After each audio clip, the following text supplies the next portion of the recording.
नमस्कार, दी सरलास किचन मध्ये आपलं स्वागत आहे। आता सध्या उन्हाळा सुरू आहे, त्यामुळे आपण वेगवेगळे पदार्थ तयार करू शकतो वाळवणाचे। त्यातलाच हा एक प्रकार मी तुम्हाला सांगते आहे। आपण उडीद आणि मुगाच्या डाळीचे समप्रमाण घेऊन सांडगे करू शकतो किंवा सांडग्याला कोणी वड्या पण म्हणतात। तर हे वेगळ्या प्रकारचे सांडगे आपण आता करून बघूया। उडीद आणि मुगाच्या डाळीचे सांडगे तयार करण्यासाठी आपण 1 वाटी मुगाची अशी टरफलाची डाळ घेतलेली आहे आणि उडदाची पण अशी टरफलाची डाळ घेतलेली आहे।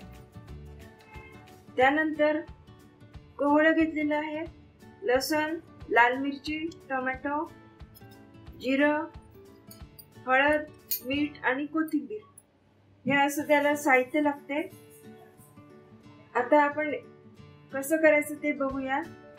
ही उडद मुगाची डाळ अशी भिजवून ठेवली आहे, 3-4 तास आधी भिजवून ठेवा थोडंसं कोमट पाण्यामध्ये।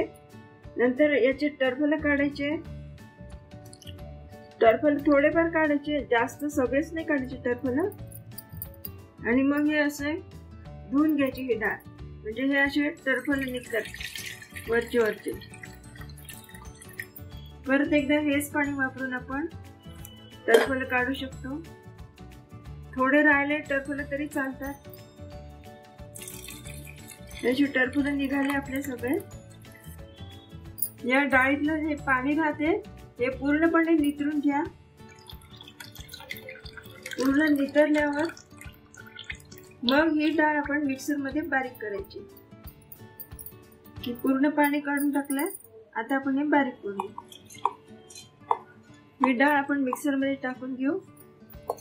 भिजवलेली उडदा मुगाची डाळ जाडसर बारीक करून घेतलेली आहे। आता याच्यामध्ये टाकण्यासाठी लसूण वगैरे आपण बारीक करून घेऊया। याच्यात आपण लसूण टाकलं आहे। त्याच्यानंतर मी इथे वाळलेल्या मिरच्या वापरते। वाळलेल्या 2-3 मिरच्या आपल्या आवडीप्रमाणे, तुम्ही तिखट कमी जास्त किती खाता ते। वाळलेल्या 2 मिरच्या टाकल्या। आता हे कोहळं घेतलंय मी याच्यामध्ये टाकायला। ते कोहळं किसून घेते पहिले, मग त्याच्यात टाक।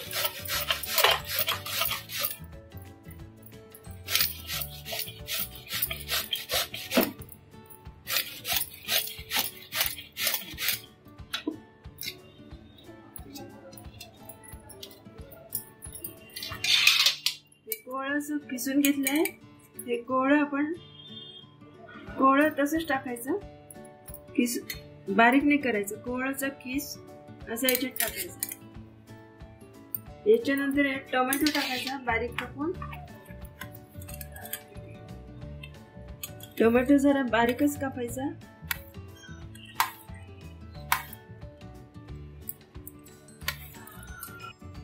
हा टोमॅटो कापून घेतला, हा पण असंच डायरेक्ट टाकायचा।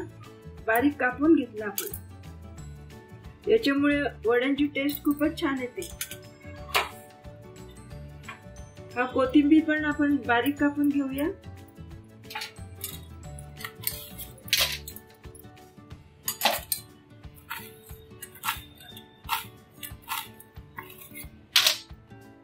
कोथिंबीर असा याच्यात टाकूया। आता लसूण आणि मिरची, त्याच्यामध्ये जिरं,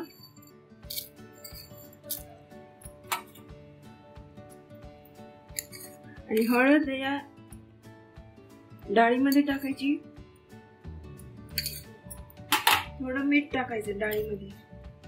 वाटलेल्या डाळीत चवीप्रमाणे मीठ टाका।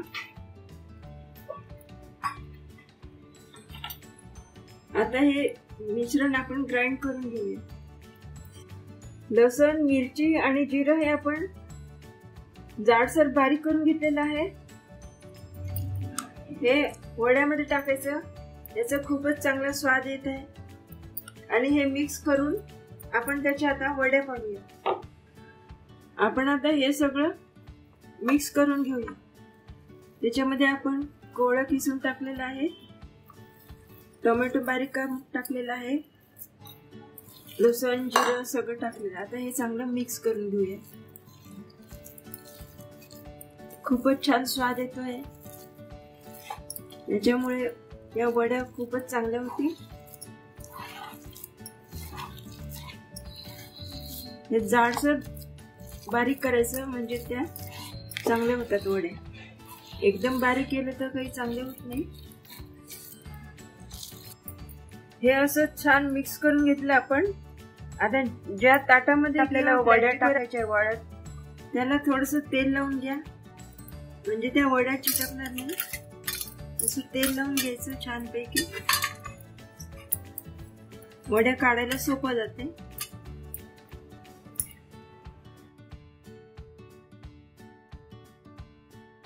या वड्या तुम्ही रात्री घालून पंख्याखाली सुद्धा सुकत ठेवू शकता. रात्री घातल्या म्हणजे उन्हात आपल्याला घालत बसायचं काम नाही. अशा या वड्या खूपच छान आणि टेस्टी होतात.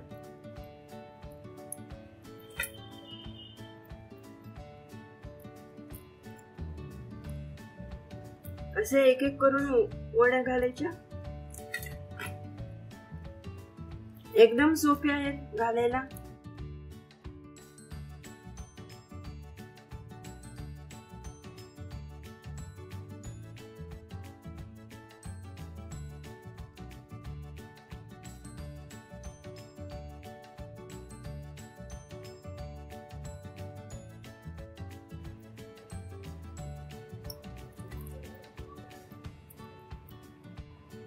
या वड्या तुम्ही संध्याकाळी घातल्यावर पंख्याखाली सकाळपर्यंत थोड्याशा सुकतात, पण सकाळी तुम्ही या उन्हात मात्र नक्की ठेवा.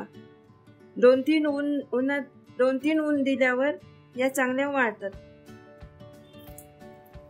या वड्या अशा घालून झालेल्या आहेत. या आता उन्हात वाळत ठेवायच्या. 2-3 दिवस चांगल्या कडक वाळल्या की मग या आपल्या उपयोगी येतात.